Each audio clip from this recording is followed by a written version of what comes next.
Ya, assalamualaikum warahmatullahi wabarakatuh. Waalaikumsalam warahmatullahi wabarakatuh. Alhamdulillah, syukurillah. Terima kasih banyak kepada Bapak dan teman-teman yang telah memberikan pada kami kesempatan. Bismillahirrahmanirrahim. Alhamdulillahirabbil alamin. Bismillahirrahmanirrahim. La yadurru ma'asmihi syai'un fil ardi wala fis sama'i wa huwas samiul alim. Allahumma inni as'aluka ilman nafi'an wa rizqan thayyiban wa amalan mutaqabbala. Baiklah, kami akan memaparkan materi kami pada pagi hari ini yang berkaitan dengan limit fungsi. Kami dari kelompok 5 beranggotakan 3 orang. Yang pertama Saiful, yang kedua Yusmi Fatika Darman, yang ketiga Adinda Reski Anggriani. Baiklah, untuk memaksimalkan pemanfaatan waktu, kami persilakan kepada anggota kelompok kami untuk menyampaikan materi pada kesempatan ini. Dipersilakan.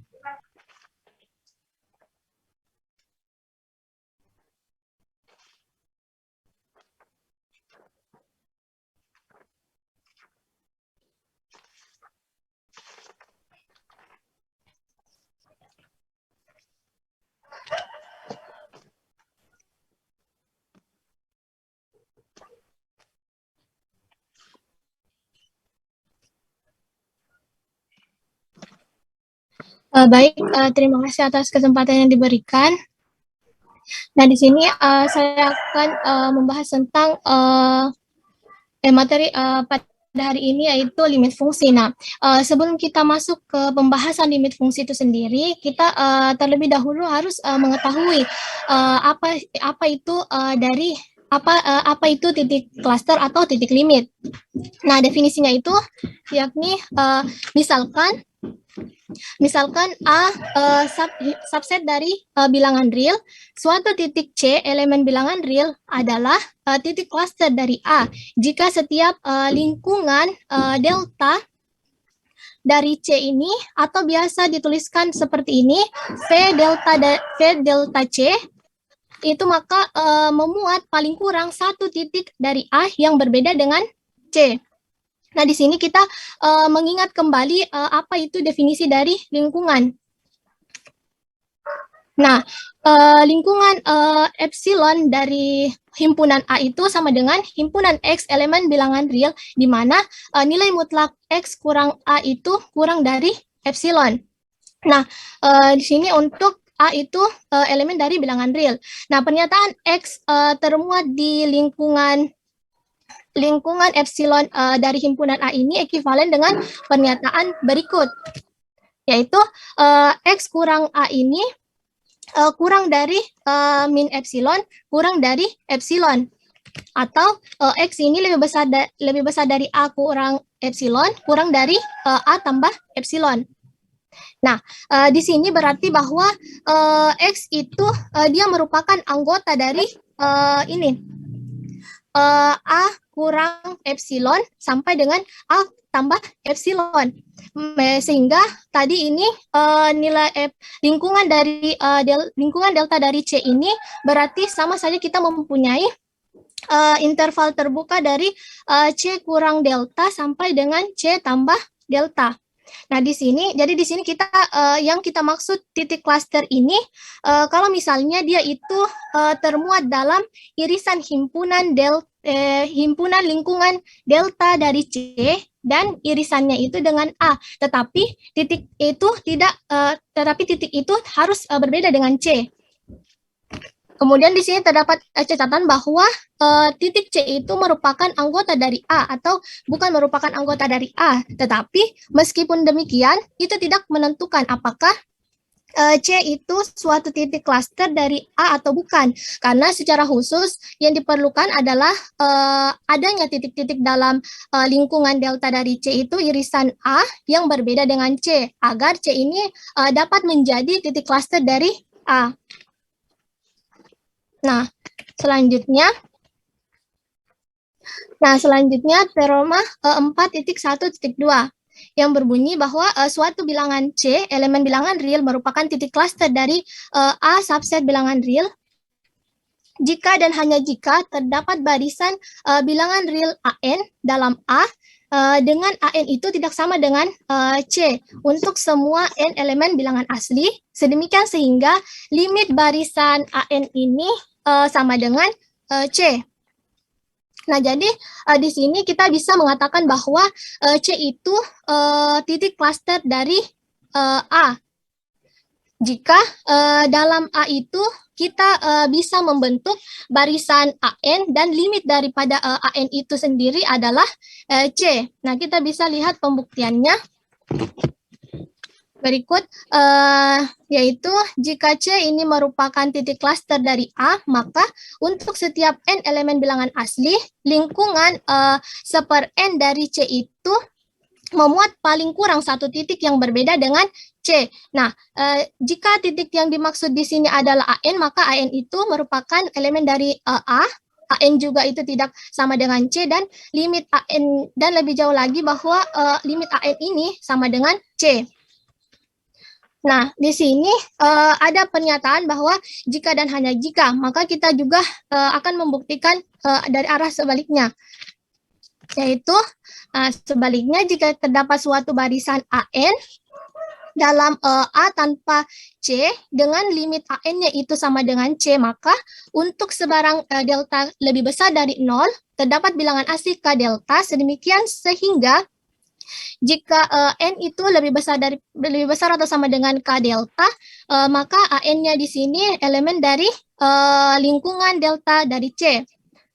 Nah, karena lingkungan delta dari C ini memuat titik-titik AN dan N itu lebih besar atau sama dengan K delta, yang jadi di sini dapat ditunjukkan kalau AN itu termuat di dalam A dan berbeda dengan C.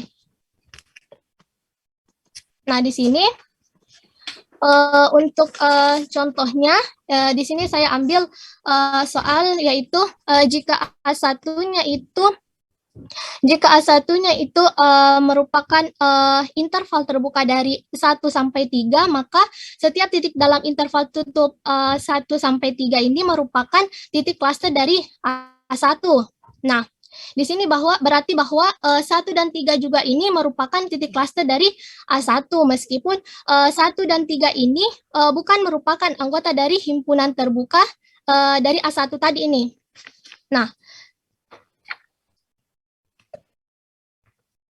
Nah, sekarang di sini dari himpunan tertutup 1 sampai 3 ini, kita akan menunjukkan bahwa 2 ini adalah titik klaster dari himpunan tersebut. Nah, kita mulai dengan mengambil delta lebih besar dari 0 sebarang. Nah, kemudian kita perhatikan bahwa kita mempunyai irisan dari lingkungan delta 2 dan himpunan tertutup 1 sampai 3 ini. Nah, jadi lingkungannya itu seperti ini. 2 kurang delta sampai 2 tambah delta, irisan dengan interval tertutup 1 sampai 3. Nah, berdasarkan hal tersebut, kita akan mempunyai 2 kemungkinan. Kemungkinan yang pertama itu diperhatikan dapat dilihat pada gambar. Nah, ini lingkungan deltanya itu kita bisa ambil seberapa besar, dan terserah kita mau berapa. Nah, deltanya itu sebarang berarti kita bisa ambil sangat jauh dari 3 dan 1, atau kita juga bisa ambil deltanya itu sangat dekat dari 3.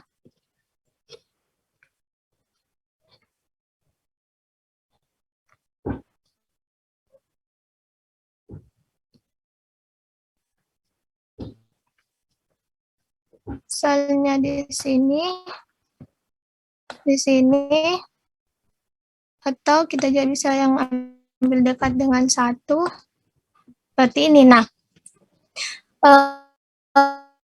bahkan kita juga bisa ambil nantinya yang lebih besar untuk lingkungan 2 tambah delta.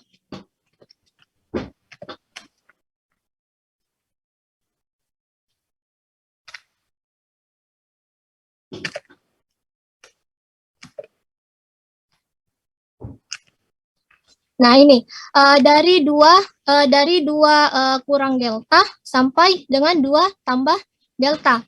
Nah, sekarang di sini kita lihat kalau misalnya deltanya itu dia kurang dari 1, maka irisan dari maka irisan dari lingkungan delta 2 ini dengan himpunan tertutup 1 sampai 3 akan sama dengan himpunan delta itu sendiri. Untuk ini deltanya kurang dari atau sama dengan 1 itu dia tidak akan lebih besar dari 3 untuk di sebelah kanannya, di sebelah kanan sini. Kemudian dia juga tidak akan kurang dari 1 untuk di sebelah kirinya. Nah, ini berarti bahwa kita akan dapatkan jika irisannya itu akan seperti ini.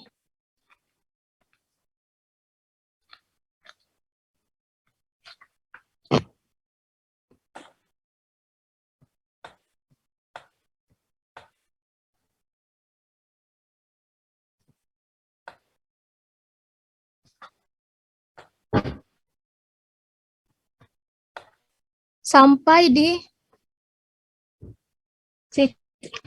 sini. Nah, yang mana itu sendiri ini merupakan kemungkinan dari lingkungan delta tadi yang ini. Nah, sekarang bagaimana? Nah, sekarang ini untuk irisan dari ini delta kurang dari sama dengan 1 itu ialah irisannya itu lingkungan dari delta itu sendiri yang ini 2 kurang delta. Nah, ini 2 kurang delta sampai 2 ditambah delta. Nah, selanjutnya bagaimana kalau misalnya deltanya itu lebih besar dari 1. Nah, kita buat lagi gambar seperti tadi. Nah, kemudian kalau misalnya deltanya itu lebih besar dari 1, maka lingkungannya itu akan melewati 3. Akan melewati 3 dari sebelah kanan. Di sini. Kemudian dia juga akan kurang dari 1 dari sebelah kiri. Dari sini. Nah, dia akan memperoleh irisannya itu di sini.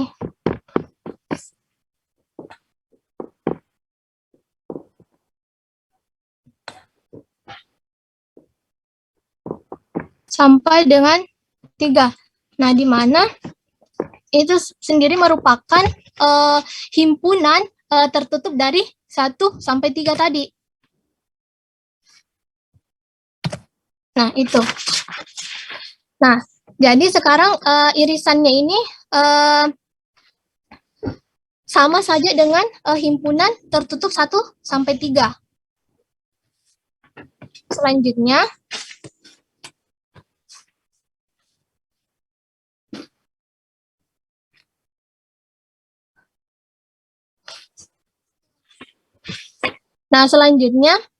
setelah kita mempunyai tadi irisannya yaitu delta dari 2 dan himpunannya itu himpunan tertutup dari 1 sampai 3, maka kita harus pastikan dalam irisan tersebut ada minimal 1 titik yang tidak sama dengan 2.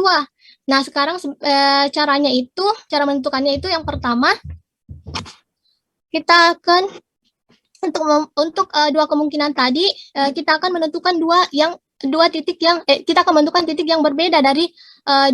Yang pertama untuk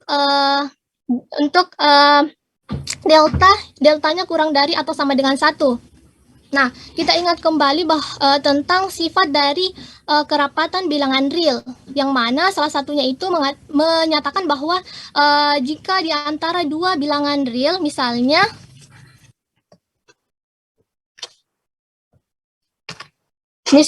ini A dan B. Nah, maka pasti di antara A dan B ini minimal di sini itu ada A ditambah B per 2. Nah, sekarang kalau misalnya kita masukkan ke rentangan kita tadi, rentangan lingkungan kita tadi, untuk, nah seperti ini. Nah, jadi di sini di antara 2 dan 2 tambah delta ini terdapat 2 tambah 2 ditambah delta per 2. Maka diperolehlah 4 ditambah delta per 2. Kemudian diperoleh lagi 2 ditambah delta per 2. Nah, di sini jika deltanya itu lebih besar, jika deltanya itu kurang dari atau sama dengan 1, maka kita akan mempunyai 2 ditambah delta per 2, yang mana di sini jelas bahwa ini merupakan elemen dari lingkungan delta tadi, yaitu 2 kurang delta sampai 2 ditambah delta. Dan juga jelas bahwa 2 ditambah delta per 2 ini tidak sama dengan 2. Nah, untuk kasus yang kedua ini, jika deltanya itu lebih besar dari 1, jika deltanya ini lebih besar dari 1, maka kita pasti dari himpunan 1 sampai 3 tadi ini kita bisa ambil minimal salah satunya. Misalnya kita ambil 1, angka 1, yang mana jelas terdapat bahwa 1 itu tidak sama dengan 2 dan juga merupakan elemen dari himpunan tertutup, interval tertutup 1 sampai 3. Nah, dari sini kita bisa kita telah memperoleh masing-masing kasus yang terbentuk. Jadi kita dapat simpulkan ada anggota dari himpunan lingkungan delta 2 irisan dengan himpunan 1 sampai 3 tadi, irisan dengan interval tertutup 1 sampai 3 tadi, yang mana mereka itu tidak sama dengan 2. Nah, jadi berdasarkan definisi titik klaster, kita bisa simpulkan bahwa 2 itu adalah titik klaster dari interval tertutup 1 sampai 3.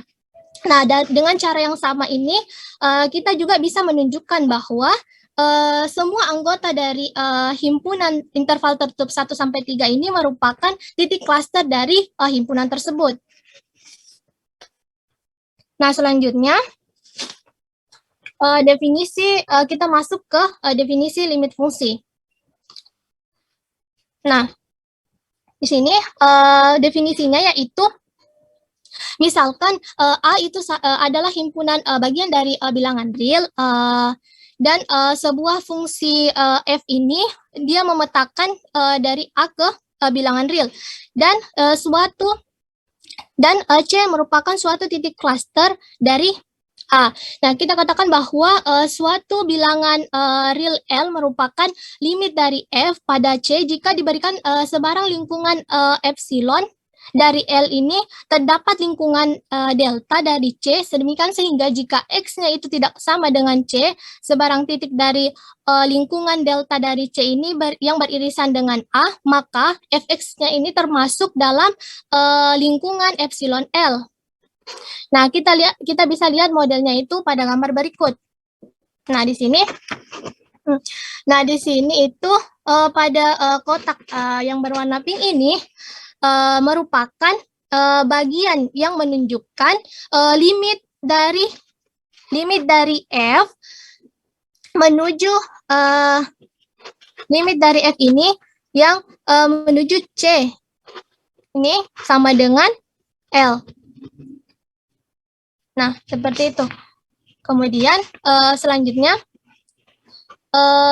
di sini jika L itu merupakan suatu limit dari F pada C, maka kita juga dapat mengatakan bahwa F itu konvergen ke L pada C. Dan kita sering menggunakan simbol seperti berikut, yaitu L itu sama dengan limit X menuju C untuk F, atau L itu sama dengan limit X menuju C untuk Fx. Nah, kita juga bisa mengatakan bahwa Fx itu menuju L sebagaimana X mendekati C, atau Fx ini menuju L sebagaimana X menuju C. Nah, adapun simbol-simbolnya seperti berikut, yaitu seperti pada slide, Fx itu menuju L sebagaimana X itu menuju C. Nah, penulisan tersebut juga dipergunakan untuk menyatakan fakta bahwa F itu mempunyai limit L pada C. Jika F tidak mempunyai suatu limit pada C, kita biasanya menyebutkan bahwa F itu divergen pada C. Nah, selanjutnya masuk ke ketunggalan limit fungsi. Bunyi dari teoremanya yaitu jika F itu adalah fungsi yang memetakan dari A ke bilangan real dan C itu suatu titik cluster dari A, maka F itu hanya dapat mempunyai satu limit pada C. Nah, di sini jadi untuk satu titik cluster tidak mungkin F itu dia mempunyai lebih dari satu limit pada titik cluster tersebut. Nah, kemudian selanjutnya yaitu kriteria epsilon delta untuk limit. Nah, di sini bunyi teoremanya yaitu misalkan F merupakan fungsi yang memetakan A ke bilangan real dan C itu merupakan suatu titik cluster dari A, maka pernyataan ini ekivalen. Yang pertama itu limit X menuju C untuk F sama dengan L jika dan hanya jika untuk sebarang epsilon lebih besar 0, terdapat suatu delta epsilon lebih besar 0, sedemikian sehingga jika X-nya ini elemen dari A dan nilai mutlak X kurang C itu lebih besar dari 0 dan kurang dari delta epsilon, maka nilai mutlak dari Fx kurang L itu kurang dari epsilon. Nah, di sini kita lihat pembuktiannya. Nah, karena pernyataannya di sini itu jika dan terdapat jika dan hanya jika, maka akan dibuktikan secara dua arah lagi. Nah, berikut pembuktiannya. Yang pertama itu kita asumsikan bahwa F itu mempunyai limit L pada C, maka diberikan epsilon lebih besar dari 0 sebarang, terdapat delta sama dengan delta epsilon lebih besar dari 0. Sedemikian sehingga untuk setiap X dalam A ini yang merupakan unsur dalam lingkungan delta dari C, di mana X itu tidak sama dengan C, nilai Fx-nya termasuk dalam lingkungan epsilon dari L. Tetapi di sini X itu elemen lingkungan delta dari C dan X itu tidak sama dengan C. Jika dan hanya jika 0, jika dan hanya jika nilai mutlak X kurang C itu lebih besar dari 0 dan kurang dari delta. Nah, kita mengingat dari definisi lingkungan tadi. Nah, kemudian selain itu, Fx juga ini termasuk dalam lingkungan epsilon L, jika dan hanya jika nilai mutlak Fx kurang L ini kurang dari epsilon. Nah, jadi jika X elemen A dapat memenuhi nilai mutlak X kurang C itu lebih besar dari 0 kurang dari delta, maka Fx-nya ini memenuhi nilai mutlak Fx kurang L kurang dari epsilon. Nah, untuk selanjutnya dari pernyataan dari pernyataan I2 ke I1, yaitu jika syarat yang dinyatakan dalam I2 tadi I2 berlaku, maka kita ambil lingkungan delta. Kita ambil lingkungan delta sama dengan C kurang delta sampai C tambah delta, dan lingkungan epsilon L sama dengan L kurang epsilon sampai L tambah epsilon.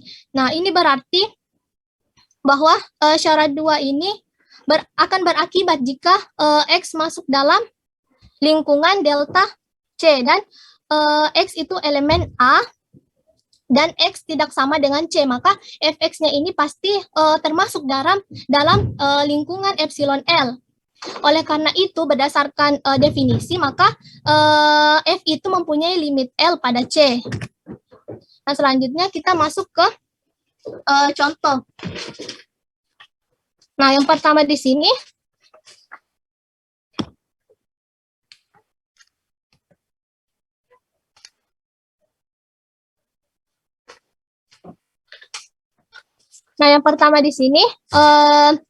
soalnya itu kita akan membuktikan bahwa limit X menuju C ini untuk fungsi konstan adalah fungsi konstan itu sendiri. Nah, untuk membuktikannya, kita akan menggunakan kriteria epsilon dan delta. Nah, berdasarkan definisi, diketahui bahwa untuk setiap epsilon itu lebih besar 0, lebih besar dari 0. Nah, kita harus kemudian kita harus menentukan deltanya itu berapa. Sebelumnya di sini juga diketahui bahwa X itu elemen dari bilangan real. Nah, di sini terdapat X kurang C. Maka kita tuliskan bahwa nilai mutlak X kurang C itu lebih besar dari 0 kurang dari 1. Nah, di sini kita boleh memilih. Nah, di sini kurang dari delta ini. Ini satunya itu delta. Nah, di sini kita boleh memilih deltanya itu berapa saja. Misalnya yang paling gampang itu saya pilih sini deltanya itu 1. Nah, ini mengapa dipilih 1? Agar nantinya dapat mengakibatkan L-nya itu kurang dari epsilon. Nah, sekarang kita perhatikan bahwa sebelumnya kita gunakan dulu analisis pendahuluan. Nah, di sini di analisis pendahuluannya itu, nah di sini kita masukkan nilai fx-nya itu ini, yang B yang ini, kemudian nilai L-nya ini, B yang ini. Diperoleh nilai mutlak B kurang B itu sama dengan 0, dan jelas bahwa 0 itu kurang dari epsilon. Nah, ini 0 kurang dari epsilon ini juga diketahui tadi pada pernyataan ini. Dari definisi yaitu untuk setiap epsilon lebih besar dari 0. Nah, jadi kita bisa pilih delta berapapun. Dan berapapun kita pilih deltanya, maka akan mengakibatkan fx kurang L-nya itu kurang dari epsilon. Sehingga kita bisa memilih deltanya itu seperti saya tadi, deltanya itu 1 sama dengan 1, atau deltanya itu bisa juga 1/2, deltanya juga bisa 1/100, dan seterusnya. Sehingga demikian di sini sudah jelas bahwa tadi nilai mutlak fx kurang L-nya ini sama dengan nilai mutlak B kurang B, dan nilai mutlak B kurang B tadi kan 0, jadi kurang dari epsilon. Maka terbukti bahwa limit X menuju C ini untuk fungsi konstan adalah hasilnya itu fungsi konstan itu sendiri.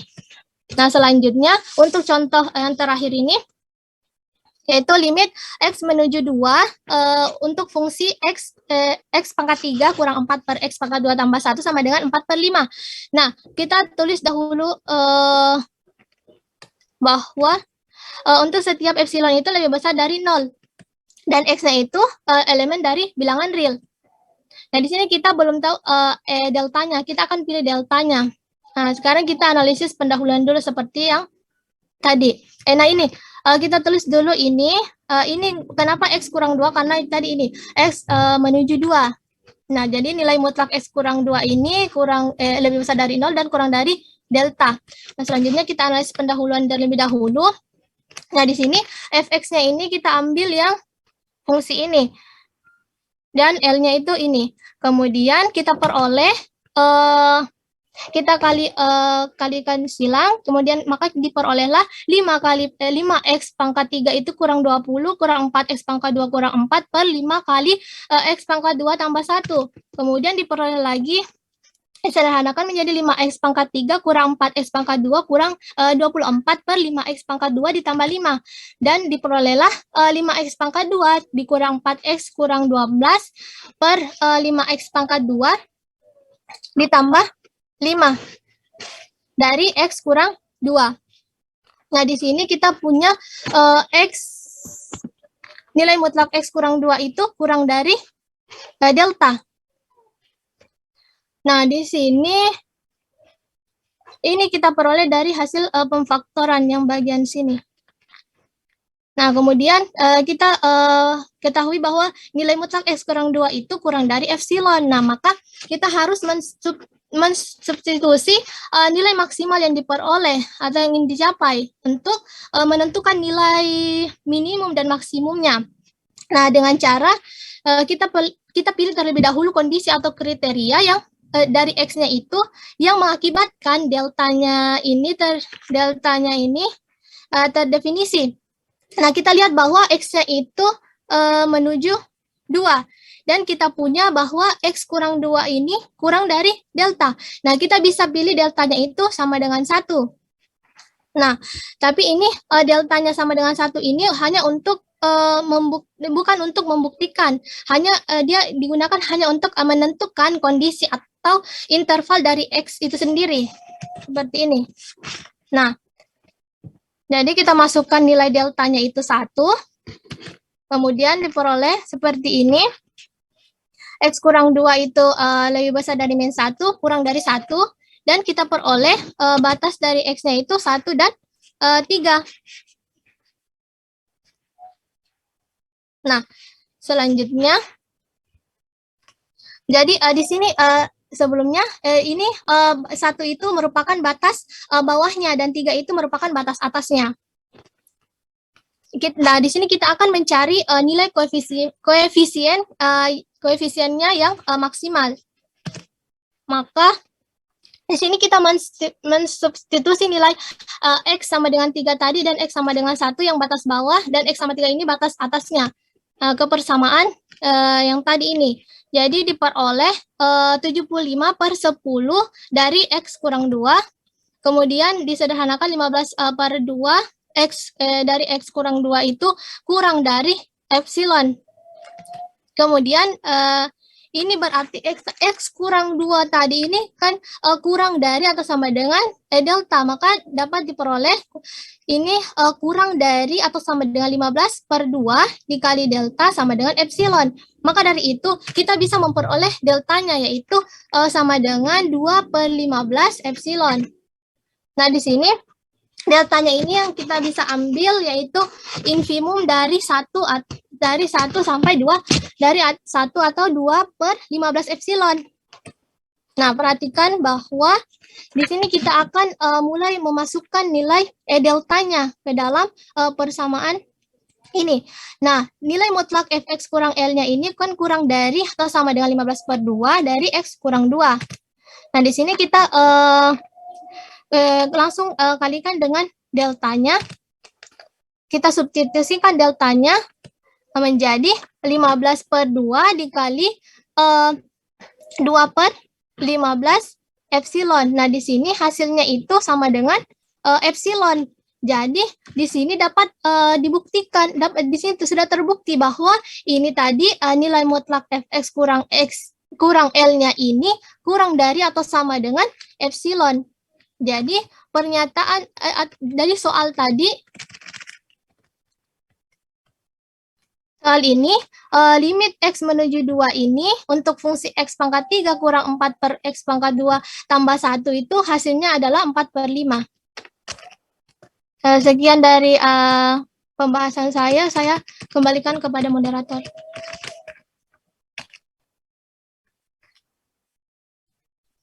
Demikianlah untuk pemateri pertama. Kami ucapkan terima kasih untuk selanjutnya kepada pemateri kedua untuk bisa melanjutkan pemaparan materi. Dipersilakan. Ya, terima kasih atas kesempatan yang telah diberikan. Di sini saya akan melanjutkan pemaparan materi, di mana di sini saya akan menjelaskan next kriteria barisan untuk limit, di mana teoremanya itu untuk kriteria barisan untuk limit. Dimisalkan di sini ada fungsi f dari domain A dan kodomennya itu adalah bilangan real, lalu C-nya itu merupakan suatu titik cluster dari A, maka yang pertama A-nya itu limit f sama dengan L untuk X menuju C ini jika dan hanya jika. Yang kedua itu untuk setiap barisan Xn di A yang konvergen ke C, sedemikian sehingga Xn-nya itu dia tidak sama dengan C untuk setiap N-nya ini anggota bilangan asli, maka barisan fxn ini dia akan konvergen ke L. Jadi maksudnya ini teoremanya itu, jadi kalau misalnya limit f sama dengan L untuk X menuju C ini ternyata dia akan ekuivalen kalau ada barisan Xn yang konvergen ke C. Jadi maka barisan fxn akan konvergen ke L. Jadi barisan xn konvergen ke C ini mewakili makna dari xn mendekati C. Dia mendekati C, tetapi xn-nya itu dia tidak sama dengan C. Maka nanti barisan hasil fungsinya atau hasil pemetaannya fxn dia akan konvergen ke L. Next,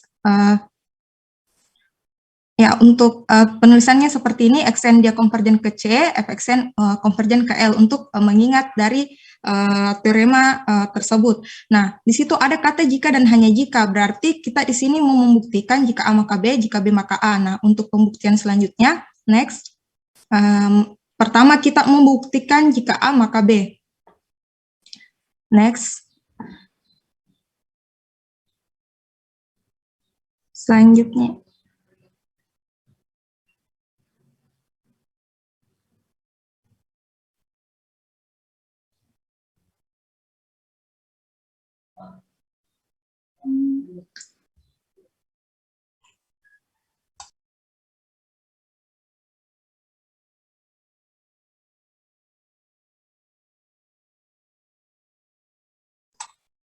Nah, untuk pembuktian pertama, jika A maka B, diketahui di situ limit F sama dengan L untuk X menuju C, dimisalkan xn-nya itu barisan di A, maksudnya di sini barisan yang anggota-anggotanya itu merupakan anggota domain A, sedemikian sehingga xn-nya itu dia tidak sama dengan C. Untuk setiap n-nya itu anggota bilangan asli dan barisan fxn-nya ini dia konvergen ke C, lalu nanti akan dibuktikan barisan fxn-nya ini dia konvergen ke L, seperti itu.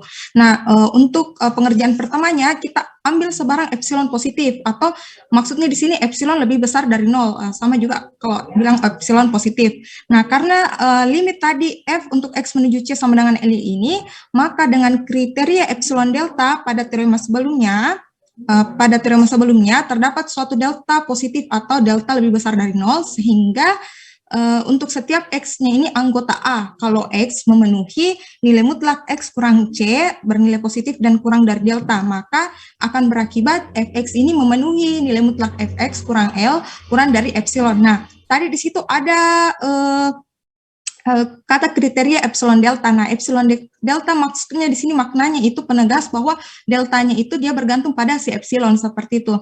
Nah, sekarang selanjutnya di situ kita akan menggunakan definisi kekonvergenan barisan. Nah, dengan adanya tadi delta yang positif, lalu karena barisan xn dia konvergen ke C, maka terdapat atau dia memperoleh bilangan asli K delta, sehingga untuk setiap n anggota bilangan asli, sedemikian sehingga n-nya ini dia akan lebih besar dari K delta, maka akan berlaku nilai mutlak xn kurang C ini dia akan kurang dari delta. Nah, kan tadi awalnya itu pertama kita ambil sebarang epsilon, dia epsilon positif, epsilon lebih besar dari 0, lalu karena limit F sama dengan L untuk X menuju C ini, maka ditemukanlah delta. Nah, lalu delta tersebut kita temukan bilangan asli K delta. Jadi K-nya ini, K tadi yang sebelumnya itu dia bergantung pada delta, nah deltanya dia bergantung pada si epsilon. Jadi yang pertama tadi itu, yang sebelah kiri dia itu gunakan definisi limit, lalu yang penjelasan sebelah kanan dia gunakan definisi barisan konvergen yang baru saya jelaskan. Nah, untuk tambahannya itu, karena N-nya itu dia tidak sama dengan C untuk setiap N anggota bilangan asli, maka pasti nilai mutlak XN kurang C ini dia akan bernilai positif atau dia lebih besar dari 0.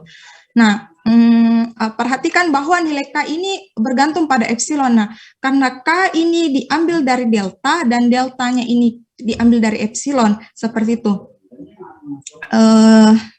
Jadi untuk setiap epsilon ini lebih besar dari 0, kita bisa dapat bilangan asli K yang bergantung pada epsilon, sehingga untuk setiap N-nya itu anggota bilangan asli, seperti itu. Nah, kenapa di sini ada kata untuk setiap epsilon lebih besar 0 bisa mendapatkan bilangan asli K. Jadi di sini tuh kita gunakan sifat transitif pada implikasi, seperti pada kotak-kotak yang ditampilkan. Nah, kita gunakan sifat transitif pada implikasi jika P maka Q, jika Q maka R, jika P maka R.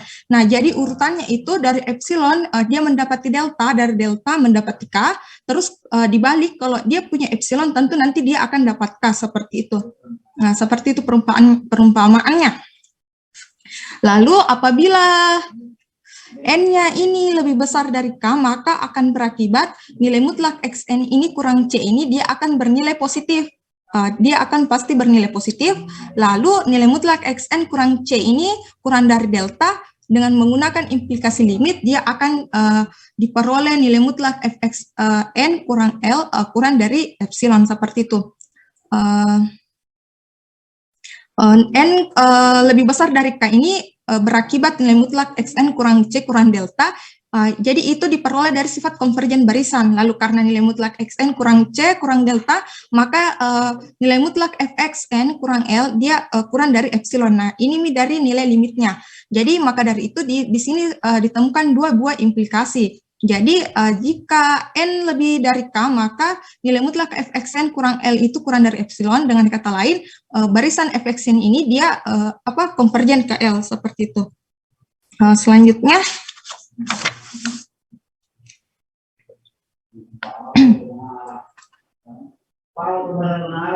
ya, next.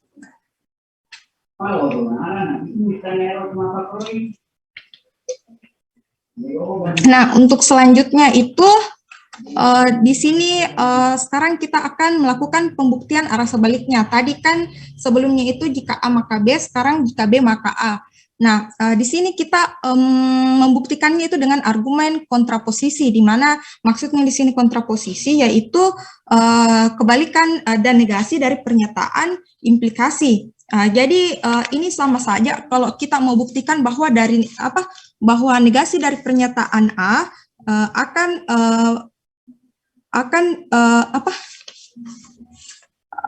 negasi dari pernyataan A akan pernyataan implikasi akan berakibat negasi dari pernyataan B, seperti itu. Next. Ya, jadi seperti itu di yang garis merah. Jadi berarti kalau seandainya limit F tidak sama dengan L untuk X menuju C ini, kan tadi pernyataannya itu sebelumnya untuk teoremanya itu untuk setiap barisan XN dia akan konvergen ke C, terus barisan fxn-nya ini dia akan konvergen ke L. Nah, kalau dinegasikan berarti nanti itu ada barisan xn di A, di mana xn-nya itu dia tidak sama dengan C, untuk setiap n anggota bilangan asli, sedemikian sehingga xn-nya itu dia konvergen ke C, tetapi fxn dia tidak konvergen ke L, seperti itu. Jadi kalau menegasikan implikasi jika P maka Q, itu berarti P dan tidak Q. Maka untuk negasinya itu cukup kita mencari ada xn barisan konvergen ke C, tapi fxn-nya ini dia tidak konvergen ke L. Nah, jadi untuk menyatakan bahwa limit F tidak sama dengan L untuk X menuju C ini berarti kita harus menegasikan definisi limit. Nah, di situ di penulisan terakhir di situ ada limit untuk setiap epsilon R delta. Nah, itu berlaku untuk pernyataan P-nya. Limit untuk setiap epsilon ada delta. Nah, jadi terus selanjutnya, next, ya. Jadi di situ terdapat epsilon positif. Nah, di situ untuk menegaskannya epsilon positifnya itu diberikanlah epsilon 0 sedemikian sehingga untuk setiap delta positif. Nah, di sana next, di situ dinegasikan negasi P seperti itu. Nah, urutannya kan itu untuk setiap epsilon ada delta itu berlaku pernyataan P. Nah, negasinya berarti ada atau kontraposisinya berarti dia ada epsilon sehingga untuk setiap delta ini P-nya itu tidak berlaku, seperti itu. Nah, yang diambil itu dia nanti yang diambil itu dia pernyataan P-nya itu tidak diambil, yang diambil itu adalah negasi P-nya. Nah, selanjutnya berarti lanjutannya nanti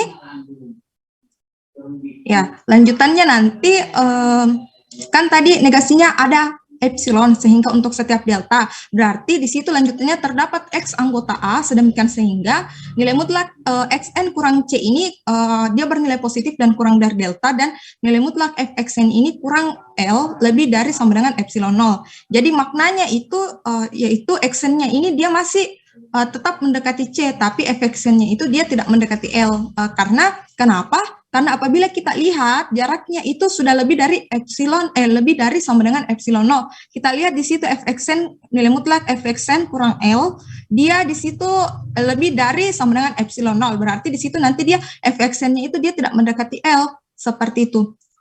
Jadi itu negasinya, itu kontraposisinya. Jadi untuk limit F tidak sama dengan L, begitu gambarannya seperti itu. Nah, selanjutnya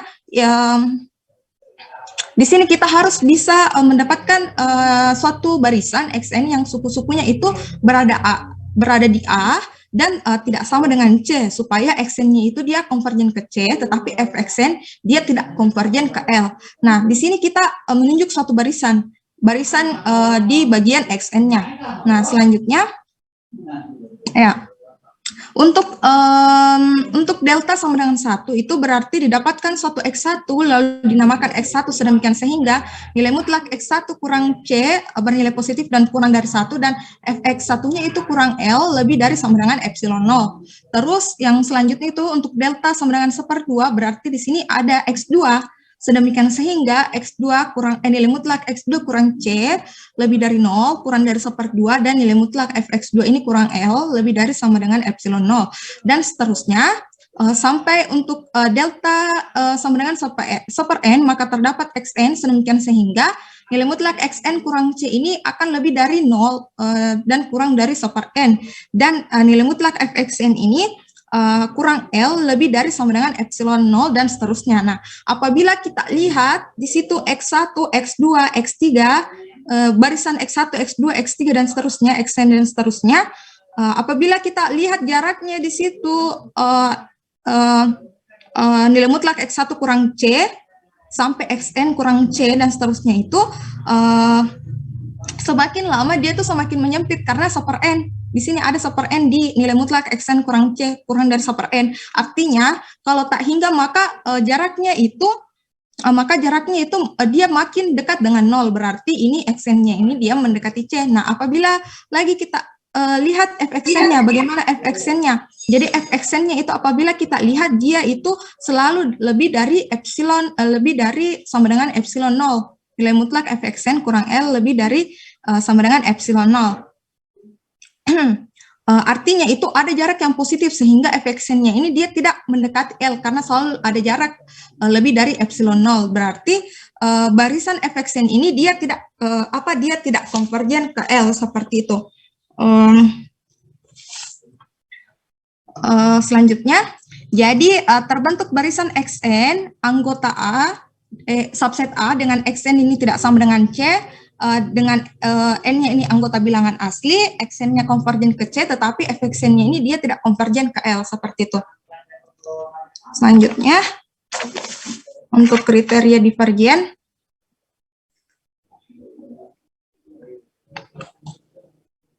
Next.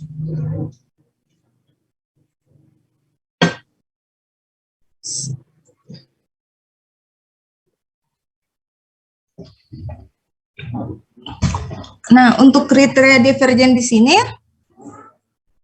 di situ di kriteria divergensi di sini dimisalkan A subset atau subhimpunan dari bilangan real di mana F memetakan A ke R dan C ini anggota bilangan real suatu titik klaster dari A. Cocok nih.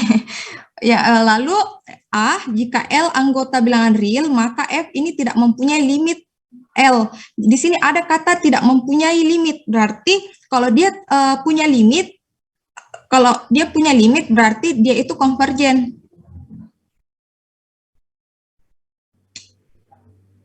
Ya, kan di sini ada kata tidak. Di sini saya bold karena kalau misalnya dia punya limit berarti dia itu konvergen seperti itu. Dia konvergen pada limit L pada C seperti itu. Tapi di sini karena divergensi berarti di sini F tidak mempunyai limit L pada C jika dan hanya jika terdapat suatu barisan Xn dalam A dengan Xn-nya itu tidak sama dengan C, untuk semua n-nya ini anggota bilangan asli, sedemikian sehingga barisan xn-nya ini konvergen ke C, tetapi barisan fxn ini dia tidak konvergen ke L. Jadi kalau kriteria divergensi itu dia tidak konvergen atau dia tidak mendekati L-nya seperti itu. Dia semakin menjauh seperti itu. Nah, untuk B-nya, fungsi f ini tidak mempunyai limit pada C jika dan hanya jika terdapat suatu barisan xn dalam A dengan xn tidak sama dengan C untuk semua n ini anggota bilangan asli, sedemikian sehingga barisan xn ini konvergen ke C tetapi barisan fxn tidak konvergen ke R. Nah, apabila kita lihat apa bedanya yang A sama B, A ini dia B-nya ini dia lebih meluas lagi. Dia ini sudah sampai ke bilangan real. Nah, kalau yang A-nya ini dia fxn-nya itu dia tidak konvergen ke L. Seperti itu. Nah, selanjutnya untuk contohnya kriteria divergen.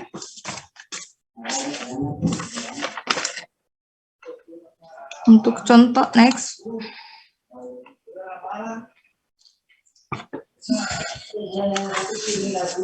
Ya, untuk contohnya itu, nah untuk contoh pertama, limit 1/x untuk x menuju 0 itu tidak ada dalam R. Bisa juga penulisannya selanjutnya fx sama dengan 1/x, seperti itu. Jadi untuk selanjutnya, untuk membuktikan limit 1/x dari x menuju 0 itu tidak ada, berarti kita perlu mencari barisan xn itu konvergen ke 0 dengan xn-nya ini tidak sama dengan 0, tapi barisan fxn-nya ini dia divergen, seperti itu. Jadi kita misalkan ini xn-nya, karena kan xn-nya ini kita mau dia konvergen, tapi barisan fxn-nya itu dia divergen. Jadi kita misalkan barisan xn-nya ini sama dengan 1/n untuk setiap n-nya itu anggota bilangan asli. Maka barisan xn-nya itu sama dengan 1/n, dia akan konvergen ke 0. Tetapi 1/n atau xn ini dia tidak sama dengan 0. Nah, maka dari itu kita mau lihat apa yang terjadi pada barisan fxn-nya, apakah dia divergen atau konvergen, seperti itu. Nah, selanjutnya di mana x1 sama dengan 1 itu, maka fx1 sama dengan 1 dibagi 1 itu sama dengan 1. X2 sama dengan 1/2, maka fx2 sama dengan 1 dibagi 1/2 sama dengan 2. Seterusnya sampai xn sama dengan 1/n, maka fxn-nya ini dia sama dengan 1 dibagi 1/n sama dengan n, seperti itu. Dan seterusnya. Nah, apabila kita lihat fxn-nya itu dia sudah mendapatkan fxn-nya itu sama dengan 1 dibagi 1/n sama dengan n. Nah, apabila kita lihat n-nya ini dia tidak terbatas, dia divergen, dia tidak terbatas karena masih banyak angka-angka di belakangnya, seperti itu. Nah, apabila kita lihat tadi x1, x2, x3, xn dan seterusnya itu dia konvergen ke 0. Sedangkan fxn-nya itu dia merupakan bilangan asli dan tidak terbatas, sehingga fxn-nya ini pasti dia divergen. Nah, kan kalau konvergen itu dia terbatas dan tak terbatas itu divergen. Jadi di sini fxn-nya itu dia divergen, dan kalau divergen berarti dia limit tak terhingga. Next. Next. Nah, itu tadi xn-nya dia 0. Dia mendekati 0 tapi tidak sama dengan 0, terus fxn-nya itu dia divergen, seperti itu. Next. Ya, jadi kita dapat nih di situ berarti limit dari fxn untuk x itu menuju tak terhingga itu adalah tidak ada. Dengan kata lain berarti limit fx untuk x menuju 0 itu yaitu limit x 1/x untuk x menuju 0 itu tidak ada, seperti itu. Selanjutnya. Nah, untuk contoh selanjutnya itu limit signum x untuk x menuju 0 itu tidak ada. Jadi kita misalkan, bisa kita lihat di slide, misalkan di situ fungsi signum x di situ didefinisikan dengan nilai 1 jika x-nya itu lebih dari 0, lebih dari 0, nilai 0-nya itu jika x sama dengan 0, nilai negatif 1-nya itu jika x-nya itu lebih kurang dari 0. Kita mau tunjukkan bahwa fungsi signum x-nya ini dia tidak mempunyai limit di 0, seperti itu. Selanjutnya. Nah, jadi dimisalkan barisan xn ini didefinisikan dengan xn sama dengan negatif 1 pangkat n dibagi n. Next. Ya, apabila kita ambil n-nya itu untuk xn-nya itu misalnya sama 1, maka nanti hasilnya xn-nya itu akan negatif 1. Begitu pula kalau kita ambil n-nya itu adalah 2, maka nanti di situ 1/2, terus kita ambil 3, dia nanti di situ negatif 1/3, dan apabila n-nya kita ambil 4, dia di situ nanti adalah 1/4 dan seterusnya untuk setiap n-nya itu anggota bilangan asli. Nah, karena nilai mutlak xn sama dengan 1/n, maka limit xn ini dia akan konvergen ke 0 seperti itu. Nah, kemudian kita perhatikan bahwa xn-nya ini tidak sama dengan 0 untuk setiap bilangan asli n anggota bilangan asli. Jadi di situ kita sudah punya barisan xn yang konvergen ke 0 dan suku-sukunya itu tidak sama dengan 0. Nah, karena x2n sama dengan negatif 1 pangkat 2n per 2n, maka sama dengan 1/2n, di mana 1/2n ini dia positif atau lebih besar dari 0. Maka signum x2n ini nanti hasilnya akan sama dengan 1, sehingga barisan signum x2n ini dia akan konvergen ke 1. Nah, dengan argumen yang sama, di mana barisan x2n kurang 1 di sini, dia akan konvergen ke negatif 1, seperti itu. Nah, karena barisan tadi signum x2n-nya dan barisan signum x2n ini kurang 1, dia itu konvergen ke dua bilangan yang berbeda. Satu tadi dia konvergen ke 1, terus yang satunya dia konvergen ke negatif 1, maka barisan signum xn ini adalah barisan yang divergen atau tidak konvergen. Jadi berdasarkan kriteria divergensi, fungsi signum x-nya ini tidak mempunyai limit di 0, seperti itu. Nah, untuk selanjutnya,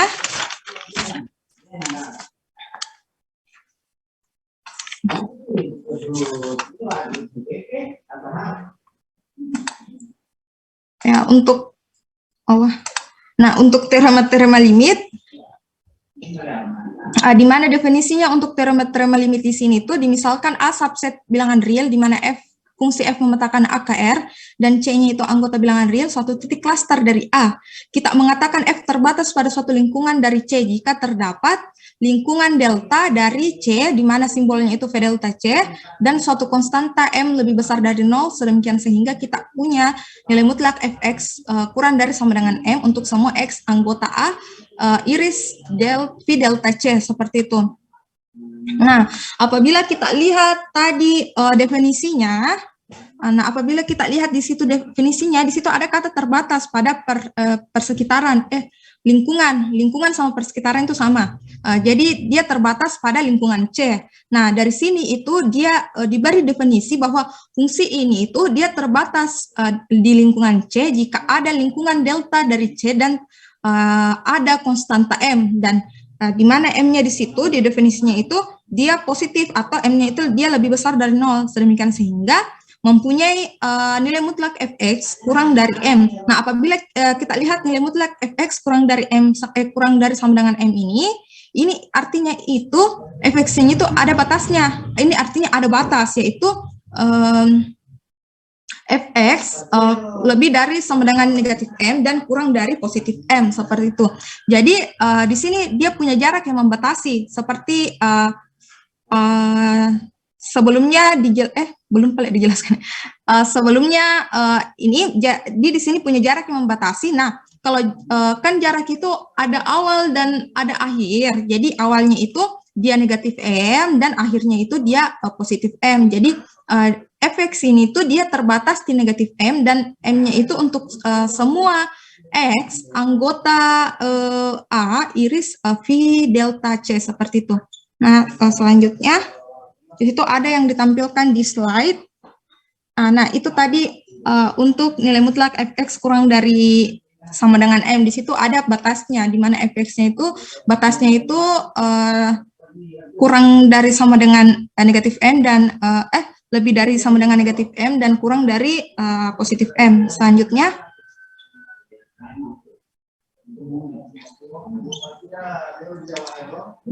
nah di situ kita punya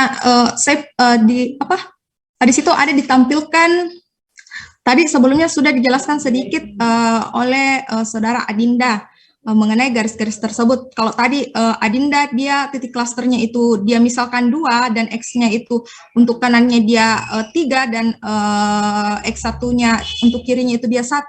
Di sini saya misalkan saja C-nya itu dia ada titik C, kalau dia punya C dan C-nya ini berada di A. Saya tidak misalkan angka. Nah, kalau punya C dan C-nya ini berada di A, di situ diketahui kan C-nya itu suatu titik klaster, berarti C ini berada dalam A dan merupakan subset bilangan real seperti itu. Kemudian dinamakan fungsi terbatas apabila kita ambil X. Kita ambil X di situ di C-nya tadi dan X-nya itu nilainya itu berapapun seperti yang disebutkan tadi sama Dinda.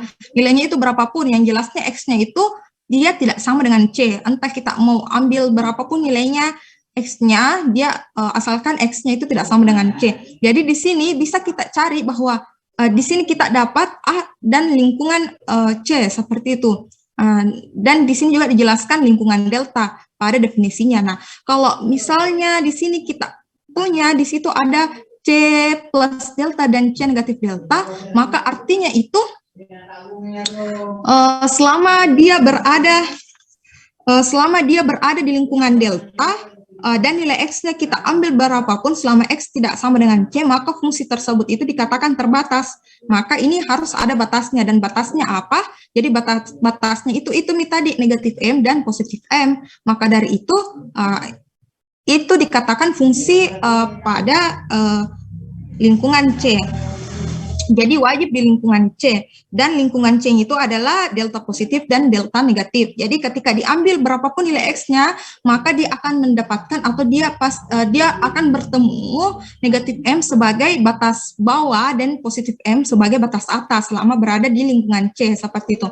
Nah, bagaimana kalau misalkan dia berada di luar lingkungan, bagaimana? Nah, tidak bisa ya, karena jelas-jelas pada definisinya itu ada kata terbatas pada lingkungan C, jadi tidak bisa seperti itu. Nah, untuk selanjutnya,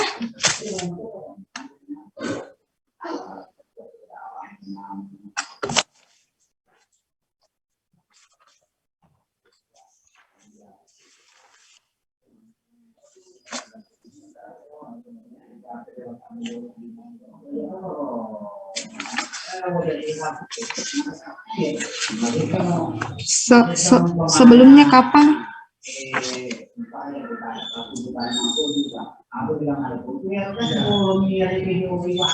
Ya, untuk selanjutnya itu adalah teorema limit. Sudah aku jelaskan. Oh, maaf. Maaf. Ya, selanjutnya.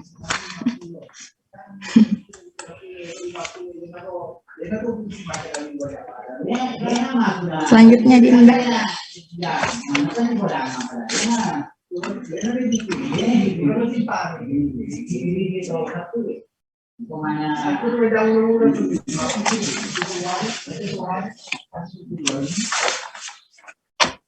Teoremanya.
Oke, saya akan melanjutkan.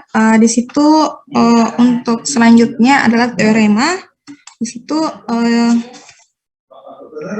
jika A subset bilangan real dan F itu fungsi F memetakan A ke R mempunyai suatu limit pada C anggota bilangan real, maka F terbatas pada suatu lingkungan dari C. Seperti itu. Jadi F ini terbatas pada lingkungannya, dan F terbatas kalau dia punya batas atas dan batas bawah seperti yang saya jelaskan sebelumnya pada definisinya. Jadi di sini bisa kita lihat kalau misalnya dia punya fungsi, di situ di teoremanya dia ada kata fungsi dan ada kata limit, berarti fungsinya ini dia itu terbatas seperti itu. Nah, untuk pembuktiannya, jika L sama dengan limit fx untuk x menuju c ini, kita ambil epsilon positif 0. Selanjutnya,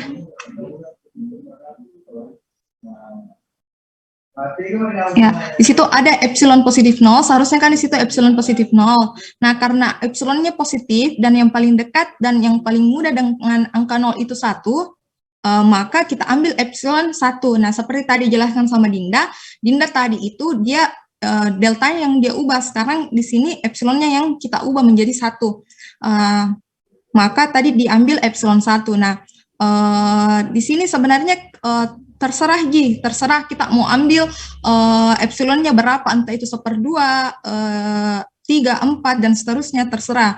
Tapi karena di situ dia paling dekat dan paling mudah dengan angka 0 dan bernilai positif 1, maka diambillah epsilonnya itu sama dengan 1. Terus di situ terdapat deltanya itu bernilai positif, deltanya itu lebih besar dari 0. Jadi berapapun deltanya, yang penting epsilonnya itu dia 1 yang harus terkait dan harus terkait dan diatur oleh epsilon 1 itu deltanya.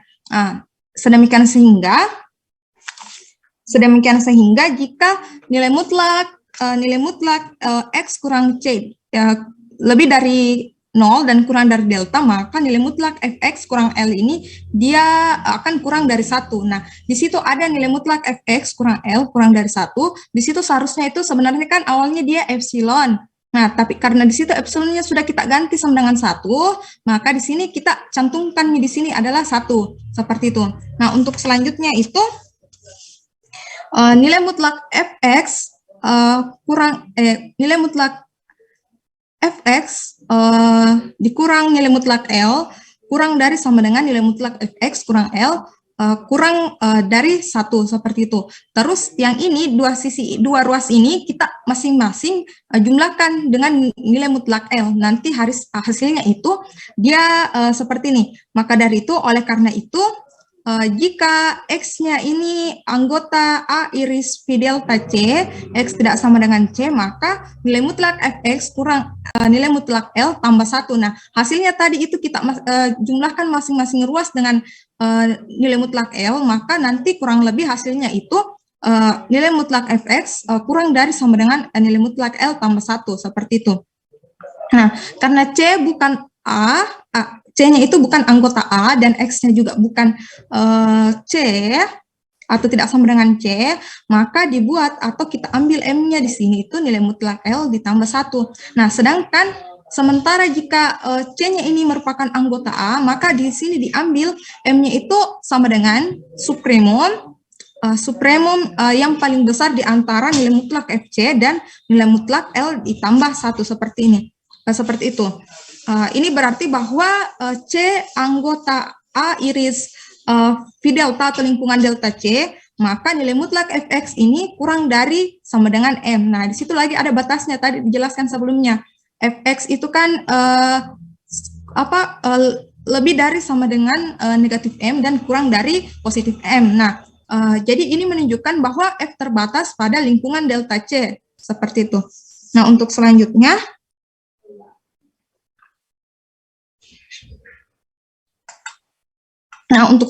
itu definisi selanjutnya di sini itu ada operasi fungsi yang bisa kita gunakan di materi selanjutnya. Di sini definisi ini ada operasi fungsi.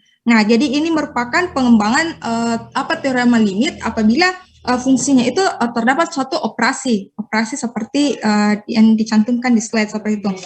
Di mana misalkan di sini A subset bilangan real dan misalkan F dan G ini fungsi-fungsi yang terdefinisi pada A ke R, kita definisikan jumlahnya itu F tambah G untuk selisih F kurang G dan hasil kali F kali G seperti yang ditampilkan pada A ke R sebagai fungsi-fungsi yang diberikan oleh. Jadi apabila kita lihat operasinya ini telah terdefinisi, dia terdefinisi sebagai penjumlahan, selisih, dan hasil kali, di mana F tambah G, X sama dengan Fx tambah Gx, terus F kurang G, X sama dengan Fx kurang Gx, F kali G, X sama dengan Fx kali Gx. Nah, lalu kemudian itu, selain ketiga sifat yang tadi, selanjutnya di sini dimisalkan, di sini diambil fungsi F-nya saja, kita ambil fungsi F-nya saja untuk selanjutnya. Kita ambil fungsi F-nya saja, dan kemudian diambil B. Nah, B di situ, di mana B-nya itu merupakan konstanta anggota bilangan real. Lalu B-nya ini kita dikalikan dengan BF. Nah, apa bedanya dengan tadi yang sebelumnya FG sama BF? Nah, apabila kita lihat kan sebelumnya itu adalah sebelumnya itu dua-duanya itu adalah fungsi, dan yang ini yang dibawanya ini BF itu dia itu hanya satu fungsinya, dan B-nya itu bukan, di mana BF dalam kurung B kali F X sama dengan BF X untuk semua X anggota A, di mana akhirnya itu selanjutnya kemudian kita ambil fungsi F lagi, di mana hanya ini dia itu tidak sama dengan 0, tidak boleh sama dengan 0, yang didefinisikan sebagai F dibagi H, di mana F per H X sama dengan Fx dibagi Hx untuk semua X-nya itu anggota A, di mana syaratnya tadi X itu tidak boleh sama dengan 0, karena kenapa? Karena di sini Hx-nya itu dia sebagai penyebut, jadi Hx-nya itu tidak boleh sama dengan 0. Jadi ini merupakan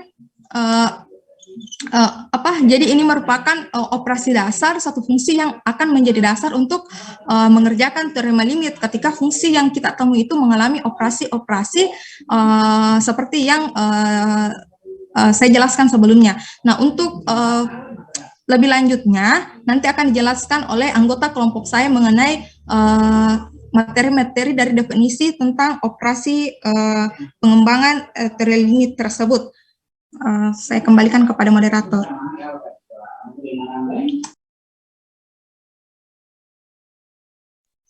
Ya, baiklah, demikianlah pemateri kedua memaparkan materinya. Sekali lagi kami ucapkan terima kasih banyak. Baiklah, saya akan melanjutkan materi dari kelompok kami yang berkaitan dengan teorema limit ini. Nah, pada bagian sebelumnya sudah dijelaskan beberapa teorema dan definisi yang tentu saja seperti yang disampaikan oleh pemateri terakhir tadi akan ada kaitannya dengan materi-materi pada bagian selanjutnya. Yang pertama, teorema 4.2.4. Bisa di... Oke, lanjut. Misalkan A subset dari R dan fungsi F dan G terdefinisi pada A ke R, dan C adalah elemen R merupakan titik klaster dari A. Kemudian kita ketahui juga bahwa B itu elemen dari R. Nah, B ini sebagai... Nah, dari dua fungsi ini bisa dilanjutkan. Fungsi F dan fungsi G yang terdefinisi pada A ke R memiliki limit masing-masing. Yang pertama, limit F untuk X mendekati C itu adalah L. Nah, ini memiliki nilai limit berupa L dari fungsi F. Nah, kemudian yang kedua itu limit G untuk X mendekati C itu memiliki nilai limit juga M. Nah, dua fungsi ini memiliki nilai limit yang berbeda, sehingga dapat dipastikan bahwa fungsi F dan fungsi G adalah fungsi yang berbeda. Nah, lantas bagaimana jika kita operasikan limitnya, ya, sesuai dengan yang disampaikan tadi bahwa ada operasi untuk fungsinya yaitu F tambah G. Nah, sekarang kita operasikan dengan limitnya yang memiliki nilai limit L dan M. Nah, tinggal kita, karena kita sudah ketahui limit F dan limit G-nya, tinggal kita operasikan saja nilai dari limit F dan G itu berupa L dan M dengan disesuaikan dengan operasi yang ada. Misalnya di sini limit F plus G untuk S mendekati C sama dengan L ditambah M. Begitupun untuk pengurangannya limit F kurang G untuk X mendekati C sama dengan L dikurang M. Untuk perkalian dua fungsinya limit F dikali G untuk X mendekati C sama dengan L dikali M. Dan yang keempat limit B dikali F untuk X mendekati C sama dengan B dikali L, di mana B ini adalah konstanta. Nah, pada bagian yang kedua, nah, ketika pembagian pada limit. Coba dilanjutkan. Nah, ini jika fungsi H dari A ke R, untuk Hx-nya dikunci tidak sama dengan 0 untuk semua X elemen A, dan jika limit mendekati C itu sama dengan H, tidak sama dengan 0. Nah, kenapa tidak sama dengan 0 di sini? Karena H ini akan menjadi penyebut pada limit F per H untuk S mendekati C sama dengan L per H. Jadi syaratnya di sini adalah H tidak sama dengan 0. Nah, baik, untuk lebih jelasnya kita akan membuktikan teorema ini. Yang pertama, untuk penjumlahan dan pengurangan pada limit F dan limit G yang diketahui nilai limitnya itu berupa L dan M. Nah, kita akan menggunakan kriteria barisan untuk kekonvergenan untuk membuktikan operasi ini. Yang pertama, misalnya Xn itu berupa barisan di A dengan syarat Xn itu tidak sama dengan C. Nah, untuk setiap N elemen bilangan asli dan limit Xn ini sama dengan C, maka limit F Xn itu sama dengan L dan limit G Xn M. Ini untuk mempertegas lagi bahwa tadi itu diketahui limit F untuk S mendekati C adalah nilainya L, dan untuk limit G X mendekati C adalah. Nah, ketika kita operasikan untuk limit F ditambah G Xn, maka kita bisa menjabarkan lagi menjadi limit F Xn ditambah G Xn.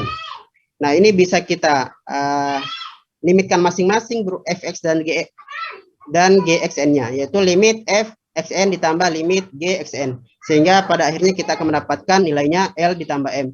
Begitupun ketika pada pengurangan, nah, hanya berbeda tanda saja. Nah, untuk berikutnya,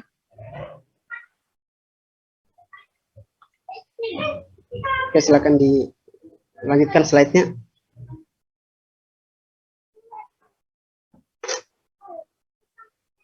Oke, pada bagian berikutnya kita akan membuktikan lanjutan dari rumus tadi, yaitu berupa slide-nya.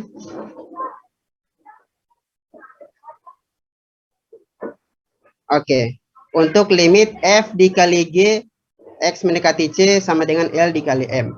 Nah, misalkan di sini adalah Xn sebarang barisan dalam A, sedemikian sehingga Xn ini tidak sama dengan C untuk semua N elemen bilangan asli. Dan C ini adalah limit Xn. Menurut teorema sebelumnya bahwa ini sudah kita ketahui bahwa limit Fxn itu sama dengan L, limit G Xn sama dengan M. Maka kita bisa mengoperasikan F dikali G, fungsi F dikali G Xn sama dengan E sama dengan F Xn dikali G Xn.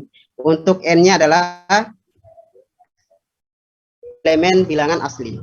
Nah, sehingga pada limit F dikali G Xn, kita bisa pastikan limit F Xn dikali G Xn ini menjadi limitnya masing-masing di limit F Xn dikali limit G Xn, sehingga dari operasinya masing-masing itu terkunci pada hasilnya L dikali M, yaitu karena limit F Xn itu tadi hasilnya L, limit G Xn itu adalah M. Nah, konsekuensinya ini menunjukkan bahwa limit F dikali untuk limit F dikali G Xn sama dengan L dikali M. Nah, bagaimana ketika limitnya ini dikalikan dengan konstanta, yaitu limit B dikali F untuk S mendekati C sama dengan B dikali L. Maka limit B F dikali Xn sama dengan limit B dikali F Xn sama dengan B dikali limit F Xn sama dengan B dikali L. Jadi sederhana sekali untuk pembuktian di bagian ini.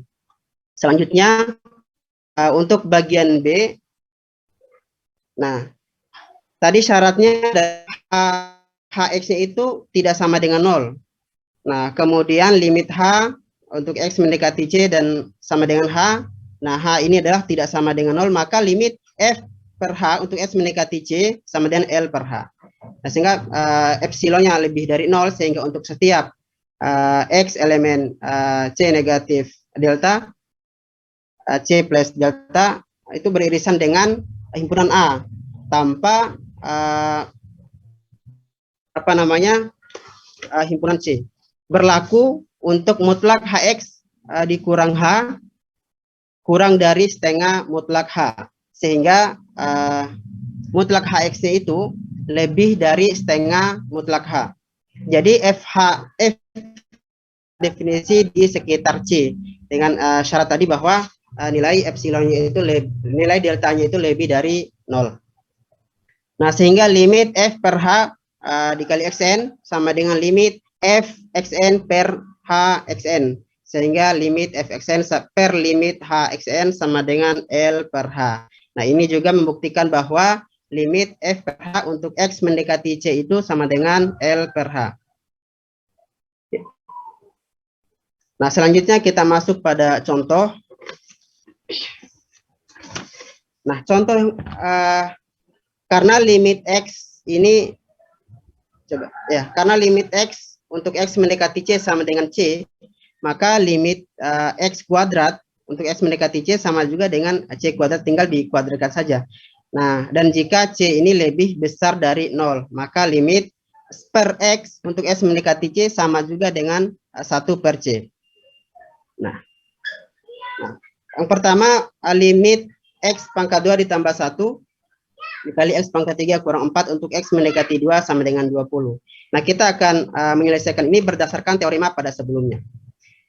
Nah, pada teorema sebelumnya, bahwa ketika dua limit dikalikan, kita bisa mencari yang pertama, kemudian limit yang kedua.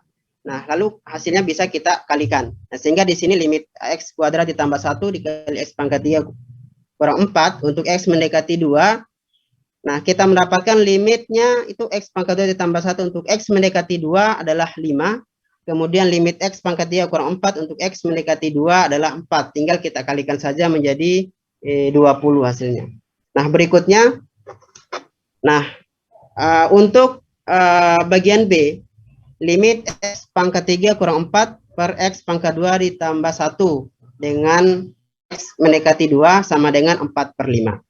Nah, ini kalau kita menggunakan teorema 4.2.4 bagian B tadi, kita akan memperoleh nilainya itu adalah 4 per 5 karena memenuhi syaratnya bahwa penyebutnya tidak sama dengan 0. Sehingga bisa langsung diterapkan, kita masukkan nilai X-nya sehingga mendapatkan limit X pangkat 3 kurang 4 untuk S mendekati 2 itu 4. Limit S pangkat 2 tambah 1 untuk S mendekati 2 itu adalah 5. Sehingga hasilnya 4 per 5. Selanjutnya. Nah, untuk contoh berikutnya.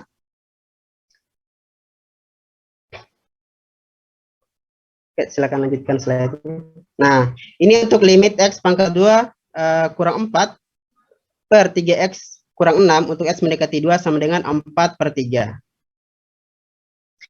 Kita bisa lihat dulu penyebutnya, apakah ketika kita gantikan nilai X-nya dengan 2, apakah itu menghasilkan 0? Nah, ini hasilnya adalah 0. Itu ketika limit HX, limit 3X kurang 6 untuk S mendekati 2 kita ganti dengan 2, maka hasilnya 0. Sehingga kita tidak dapat menggunakan teorema 4.2.4 bagian B tadi. Maka perlu dicari cara lain untuk syaratnya supaya X ini tidak sama dengan 2. Maka berarti X pangkat 2 kurang 4 per 3X kurang 6 kita jabarkan lagi menjadi X kurang 2 dikali X tambah 2 per 3X dikurang 2. Sehingga ini kita coret sehingga hasilnya pada 1 per 3 dikali X tambah 2. Nah, sehingga nanti kita bisa dapatkan hasilnya 4 per 3. Nah, sehingga kita bisa gantikan nilai X-nya dengan 2, hasil akhirnya adalah 4 per 3. Nah, sehingga fungsi GX ini untuk X pangkat 2 kurang 4 per 3X min 6 mempunyai limit pada X sama dengan 2, meskipun tidak terdefinisi pada titik tersebut. Oke, silakan dilanjut ya.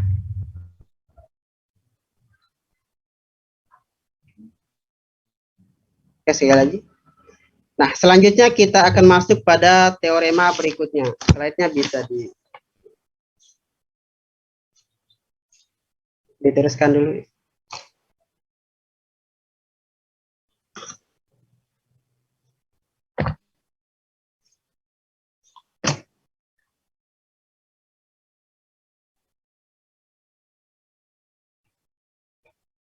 Nah, pada bagian berikutnya kita akan masuk pada teorema 4.2.6.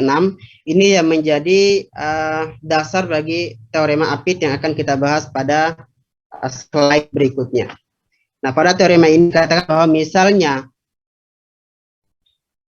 A adalah subset dari R untuk fungsi F itu memetakan A ke R, dan C adalah elemen R untuk C ini adalah suatu titik klaster dari A. Nah, dengan fx ini adalah rentangnya lebih dari A kurang dari B. Jadi nilai fx ini berada pada selang ya, antara A dengan B untuk semua X elemen A dan X ini tidak sama dengan C. Nah, dan jika limit F untuk X mendekati C ada, maka limit F untuk X mendekati C ini berada juga pada rentang antara A sampai dengan B. Misalnya ini A dan B ini fx-nya berada pada rentang antara 1 sampai 5, maka limit f-nya nanti itu berada juga pada rentang 1 sampai 5 itu. Nah, itu nah sehingga buktinya jika L ini limit f untuk S mendekati C, maka menurut teorema 4.1.8 bahwa jika xn merupakan sebarang barisan bilangan real sedemikian sehingga C ini xn elemen A untuk n elemen bilangan asli, dan jika barisan x konvergen ke C, maka barisan f xn ini konvergen ke L. Karena tadi itu f xn itu berada pada selang antara A dengan B, maka dari teorema ini juga diperoleh L itu atau limit f untuk S mendekati C juga berada pada rentang antara A sampai B. Oke, berikutnya.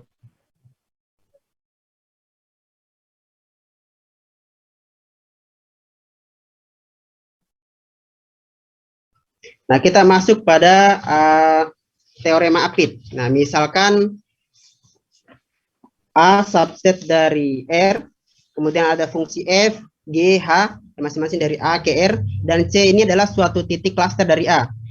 Nah, jika Gx ini lebih besar dari Fx, kurang dari sama dengan untuk Gx lebih besar sama dengan Fx, kurang dari sama dengan Hx. Nah, untuk semua X elemen A dan X ini tidak sama dengan C, dan jika limit F diketahui sebagai apa? Jika limit F untuk S mendekati C adalah L, limit H juga untuk S mendekati C adalah L, maka limit G ini juga dipastikan sama dengan L. Jadi ketika diketahui limit antara Fx dengan Gx, Hx, maka limit Gx juga akan diperoleh sama dengan limit Fx dengan limit Hx itu.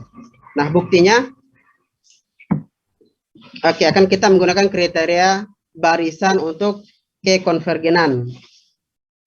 Nah, misalkan xn barisan di A dengan xn ini tidak sama dengan C untuk setiap n elemen bilangan asli dan limit xn ini tidak sama dengan C, maka limit f xn sama dengan limit h xn sama dengan L. Lanjutkan. Sehingga menurut teorema Apit untuk barisan limit G xn itu sama dengan L, karena kita sudah mengetahui nilai dari f xn dan h xn itu L, maka nilai dari limit G xn itu sama dengan L. Ini membuktikan bahwa limit G x untuk S mendekati C adalah L, sesuai dengan teorema Apit di atas. Nah, kemudian kita masuk pada contoh. Nah, misalkan di sini limit X pangkat 3/2 untuk S mendekati 0 sama dengan 0. Nah, dengan syarat X ini lebih besar dari 0. Nah, kan di sini Fx-nya itu X sama dengan fx sama dengan X pangkat 3/2. Dengan syarat tadi itu X lebih besar dari 0. Nah, sehingga bisa kita ambil di sini pangkatnya setengah. Yang jelas syaratnya adalah X itu lebih dari 0. Nah, sehingga X pangkat setengah itu lebih dari X kurang dari sama dengan 1. Nah, ini berlaku untuk X itu kurang dari 1, lebih dari 0. Sehingga nilai X-nya itu per. Nah, maka berarti bahwa jika ini dikalikan dengan X dikuadratkan, maka X pangkat setengah itu menjadi X pangkat 3/2 lebih besar dari X pangkat 2 kurang dari sama dengan X. Nah, dengan syarat tadi itu X-nya itu berada pada nilai lebih dari 0 kurang dari sama dengan 1. Sehingga karena limit X pangkat 2 untuk S mendekati 0 sama dengan 0, dan limit X untuk S mendekati 0 juga sama dengan 0. Jadi sama-sama menghasilkan 0. Maka dengan menggunakan teorema Apit, diperoleh limit X pangkat 3/2 untuk S mendekati 0 itu sama dengan 0.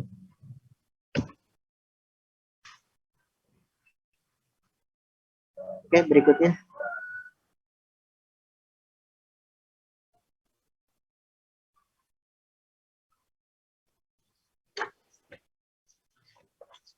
Ya, untuk slide berikutnya.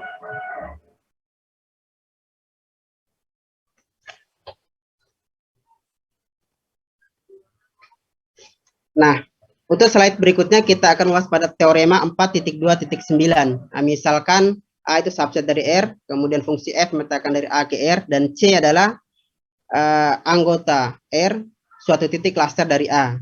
Nah, jika limit F ini untuk X mendekati C berada lebih dari 0, atau limit F untuk X mendekati C ini kurang dari 0, maka terdapat suatu lingkungan dari delta itu, lingkungan delta C, sedemikian sehingga fx-nya itu lebih dari 0 atau fx-nya kurang dari 0 untuk semua x elemen A irisan lingkungan delta C dan x itu tidak sama dengan 0. Nah, kita lanjut pada bagian pembuktian. Nah, misalkan di sini L-nya itu limit F untuk S mendekati C dan syaratnya bahwa L itu adalah lebih dari 0. Nah, kita ambil di sini epsilonnya itu setengah L. Dengan syarat tadi itu yang jelas lebih dari 0. Karena setengah L itu adalah lebih besar dari 0 sesuai dengan pada teorema 4.1.6 bagian B. Maka diperoleh suatu bilangan delta lebih dari 0 sedemikian sehingga jika mutlak X dikurang C lebih dari 0 kurang dari delta dan X ini elemen A, maka maka mutlak fx kurang L lebih kecil dari setengah L. Nah, oleh karena itu akibatnya jika X ini anggota A kemudian beririsan dengan lingkungan delta di C, maka dengan X tidak sama dengan C, maka fx-nya itu lebih dari setengah L lebih dari 0. Nah, karena sesuai dengan syaratnya tadi itu L lebih dari 0. L lebih dari 0 sehingga di sini setengah L itu masuk pada kategori lebih dari 0 atau lebih besar 0. Nah, demikianlah apa yang dapat saya sampaikan. Apa yang saya sampaikan menjadi penutup bagi materi yang kami sampaikan pada hari ini. Ya, lebih dan kurang kami mohon maaf. Selanjutnya kami kembalikan kepada Bapak.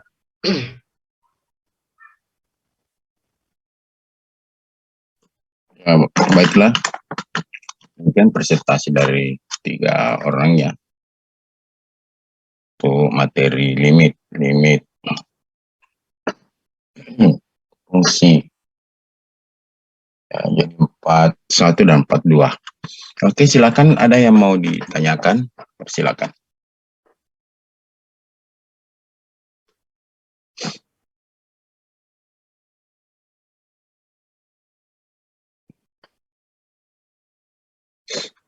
Nggak ada ya, semua mengerti ya.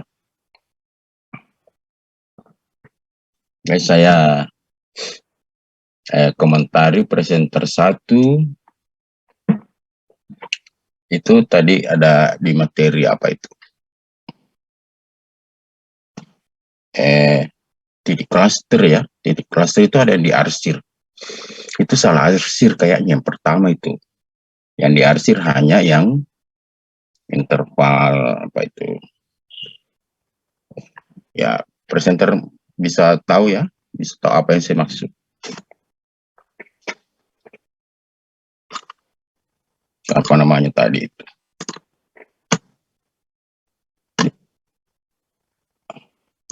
Adinda ya, bukan. Siapa yang presenter satu?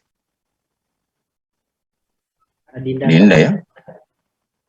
Presenter satu adalah Adinda dan Yusmi. Yusmi presenter 2 ya. Ya, Saiful presenter 3. Tuh, jadi yang kedua apa ini?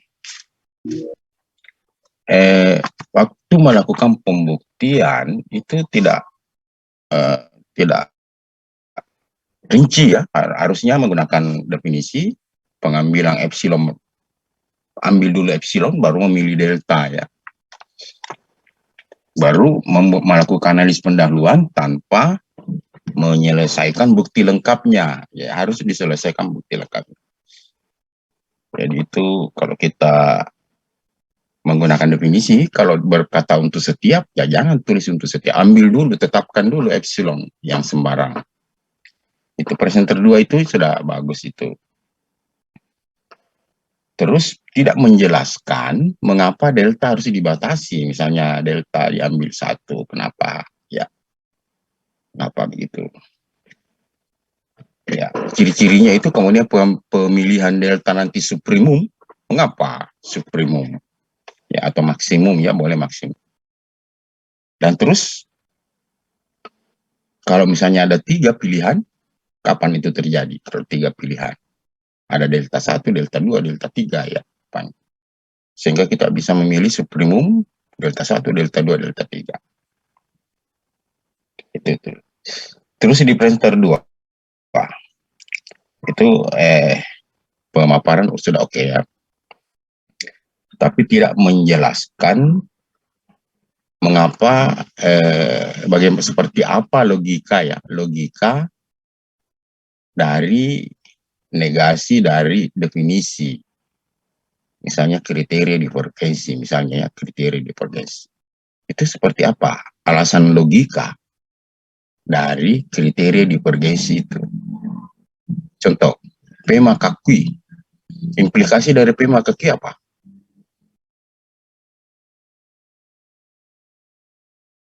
P dan tidak Q ya, karena P maka Q ekivalen dengan tidak P atau Q ya, itu harus dipertegas itu. Terus sudah dijelaskan tadi mengapa epsilon harus dibatasi ya, untuk memudahkan saja, semuanya bisa aja tidak dibatasi, tapi untuk memudahkan hanya perlu juga oretan. Biasa analisis pendahulu yang Anda lakukan itu saya biasa sebut oretan. Perlu oretan mengapa kita harus membatasi epsilon dulu ya. Mengapa, contoh di presenter 3 tadi menggunakan epsilon seperberapa L itu. Nah, coba seperti apa oretannya, mengapa harus diambil sekian epsilon? Padahal aturannya epsilon itu boleh aja bisa 0. Apa saja ya. Nah, tapi mengapa Anda menggunakan sepersekian? Di mana oretannya, argumentasinya? Terus presenter ketiga juga adalah ada istilah dicoret itu X kurang 2, itu tidak boleh itu. Mengatakan itu. Tidak boleh. Itu waktu saya di SD itu ya boleh. Nah, sekarang itu tidak boleh berkata dicoret. Ya, tidak boleh. Mestinya dikali seper X kurang 2. Masing-masing dikali seper X kurang 2. Pembilang dikali dengan seper X kurang 2. Penyebutnya juga dikali seper X kurang 2. Ya. Jangan bilang dicoret. Nah, itu tidak boleh, kata-kata itu muncul di kepalanya siswa ya. Boleh. Baik. Saya gitu. 1 untuk 3 untuk presenter 1, 2 untuk presenter 3, dan 1 untuk presenter 2. Oke, saya kira cukup. Sebenarnya kalian juga boleh bertanya ya, misalnya pertanyaannya adalah, mengapa harus di definisi itu ada titik cluster?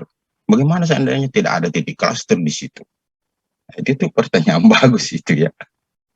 Kenapa harus ada titik kumpul, titik limit? Ini itu penting itu pertanyaan itu. Dan coba kau jawab sendirilah. Jangan bisa saya jawabkan. Kau perhatikan contohnya itu titik limit. Di situ jawabannya. Seandainya bukan titik limit, seperti apa jadinya? Oke, baik, kita akhiri. Terima kasih sudah presentasi.